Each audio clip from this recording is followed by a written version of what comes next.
Hà Nội, tháng 9 năm 2024. Viết cho cô thiếu nhi.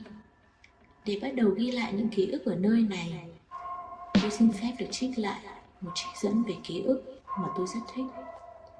Sự khác biệt giữa phim ảnh và ký ức là phim luôn hư cấu.